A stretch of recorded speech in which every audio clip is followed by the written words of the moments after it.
Viewers and subscribers, you're welcome back again on this platform where we tell you undiluted truth.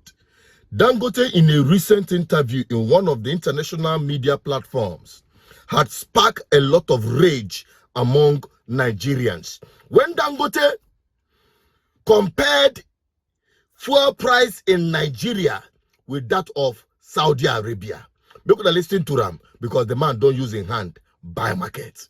So do you think it's the right time to get rid of the subsidies? I think it is, because all countries have actually gotten rid of subsidies. Let me give you an example.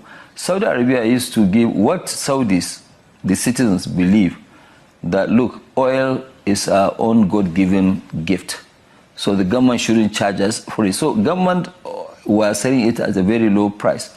But today, as we speak, gasoline is about 40% cheaper in Nigeria than in Saudi Arabia, which I think it doesn't make sense. That is one. Number two, our price of gasoline is about 60% of the price of our neighboring countries, and we have very porous borders.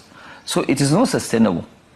The amount of subsidies that were paid, government cannot afford those subsidies. So do you need the government to take away the subsidies for your refinery to be viable? Good. Now, Nigerians and netizens, don't they drag Dangote back and forth? Some don't talk, say, now what did they tell and say, make him talk, now they talk. Because all of them, now the new capitalists that are now enslaving Nigerians. Now, why would Dangote compare Saudi Arabia or any other developed economy, their price of fuel, with that of Nigeria? When it be said to start with, yes, you can say Saudi Arabia gets oil, yet they are selling at above the price when you convert it to Naira. Okay?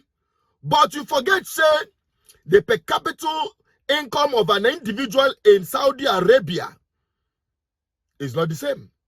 They compare the living wage or the minimum wage between Saudi Arabia and that of Nigeria. They compare reach that side. They compare the factors that are eating deep into the income of Nigerian people. When we talk about public utilities that have completely collapsed in Nigeria, talk about school, everybody to himself, God for all of us. That is what you have in Nigerian education system.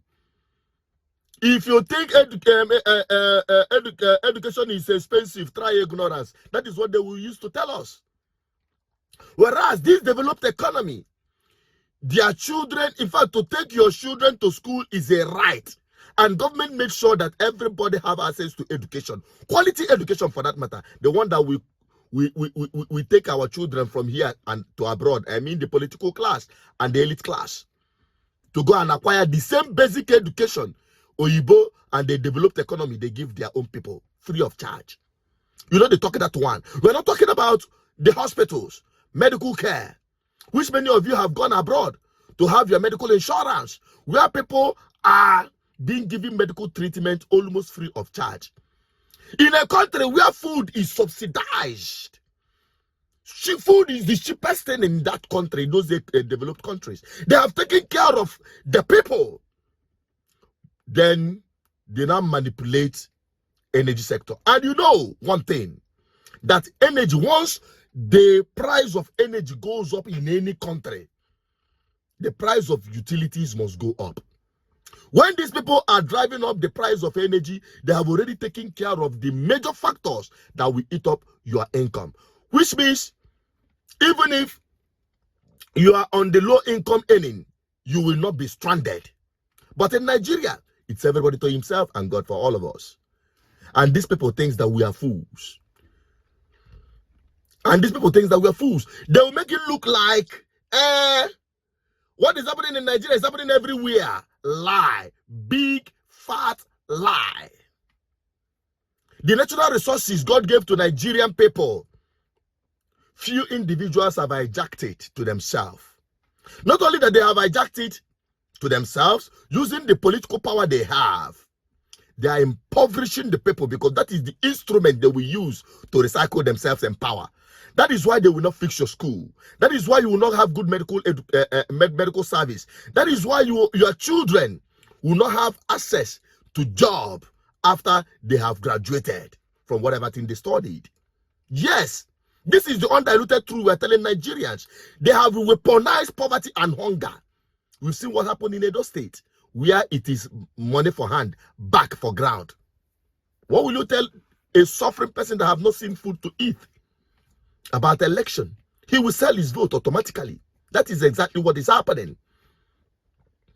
These guys are playing with fire, because I believe one day, not be me, you go here and say, one day it go bust. Where the military chiefs will be pursued by their ranks and file, these lower cadre that are suffering and not being taken care of. The police chiefs will not have any place to hide when their young officers and small officers on the street who could not pay for their school fee, who could not take care of themselves, will start coming after them. When the bourgeois will run and forget everything they have labored in Nigeria. When the hungry and angry Nigerians rise up, that day will be the day of freedom for all Nigerians. I don't want to talk too much. I want to make I have your opinion on this. Let the discussion continue. Drop it on the comment section. What's your take on it? I'm Asuchred Peters, the advocate for good governance. Bye-bye for now.